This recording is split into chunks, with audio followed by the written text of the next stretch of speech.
Hi guys, and welcome back to my channel.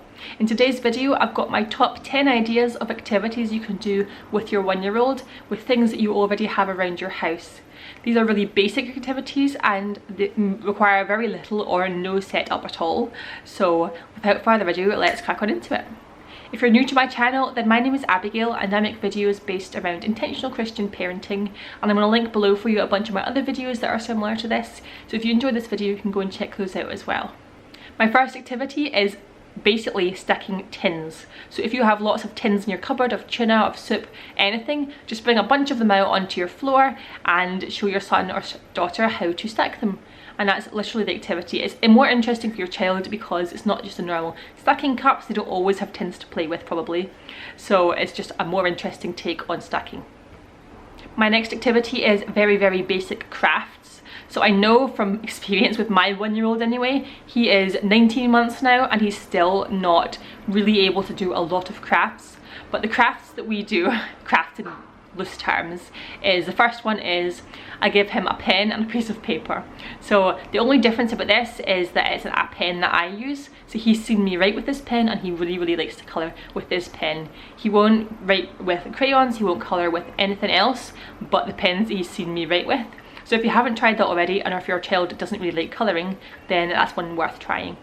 The next activity is you basically just get scraps of paper. They can be cut up from a magazine or just other bits of paper you have lying around, and the activity is to stick them onto your piece of paper with some glue. Now this was very interesting for my son because he's not used to using glue, so he spent a lot of time just looking at the glue stick, working out how it worked. But it's all part of the kind of process of art, isn't it? So he found that one really interesting, and if your child's not so interested in colouring, that might be a good one to try. The next activity is to give your child a roll of washi tape or just normal tape. And that's the entire activity. These seem really basic, don't they? But some of them I was just like, I've never thought of this, I've never done it. And some of them were revolutionary to me. So literally just give your child some tape, like start the end of the tape for them, and they just walks around swinging it and playing with it, and my son loved it. And the washi tape specifically because you can rip it off, it's like paper, and you can stick it anywhere. You can stick it on a bit of paper, you can stick it around the house. This keeps my son entertained for quite a while, and it's really so basic, isn't it?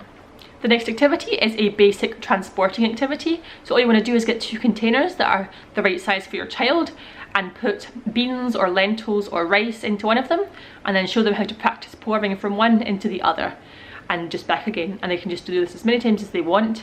I would recommend putting it on a tray because it can get very messy, especially if your son gets very excited like mine does, then it can get very messy. But that's all it is. If you already are able to do that, your child's already able to do it very easily, then you can change that out with water and they can start learning how to pour water. And the activity is basically building up to them being able to pour from a jug into their glass to drink from. So it's essentially a precursor to a practical life skill. For the next activity, all you need is an egg carton and some pom-poms, ideally bigger pom-poms or pom-poms that fit nicely into the egg spaces. And the activity is putting the pom-poms in the egg carton or in any of the spaces that they can find.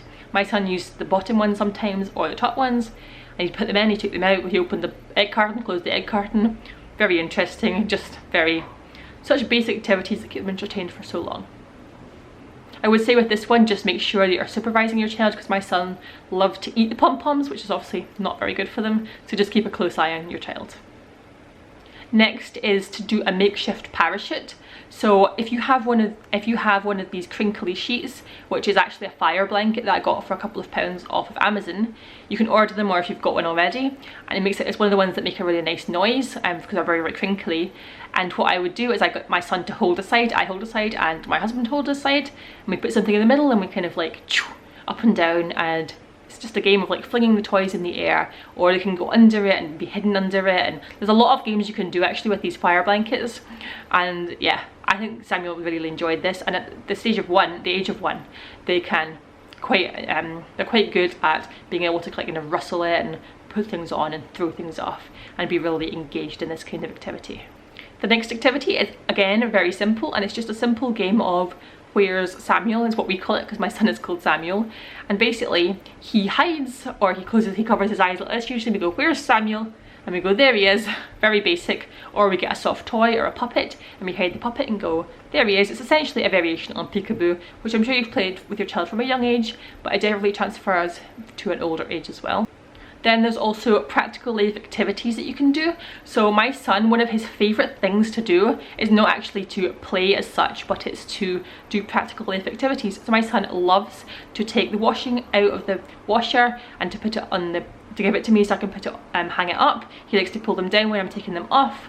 He really likes to, when we're at church, he likes to help put the chairs away, take the chairs out. He loves anything that's a physical practical life activity.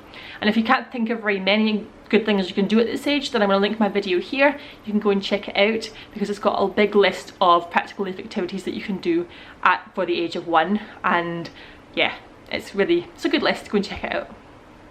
And then my 10th activity is actually one, it's a bit of a bonus because I've not actually tried this yet, but I just thought it was such a good idea. So basically I'm cheating because I'm just giving you an idea I've not tried, but it looks good to me. So if you do try this activity, please comment down below and let me know. But essentially it's painting in the bath. You basically tape onto one of your walls of your bathroom if you've got tiles, and just put a bit of paper, tape it down, and then give them a paintbrush, give them the paint and let them go mad. Obviously this works better if you've got more tiling so this doesn't make a mess. But if you've got a child, especially like a 1-year-old or something like that, that you're not sure if they're going to be able to paint because you don't want to become a massive mess all over your carpet or all over everywhere in your house, then you can do it in the bath. And the idea is that it doesn't get everywhere. So we're going to try this one out soon, and I think it's going to be really great. I think maybe this will be more towards the age of 2 rather than the start of 1, because my son is still eating paint, so that's why we've not tried it yet, because he'll put pretty much everything in his mouth still. So yes, so that's all my activities for today. I hope this video was helpful for you. They were very basic, very simple, but I hope they were still helpful, and I'll see you very soon in my next video. Bye.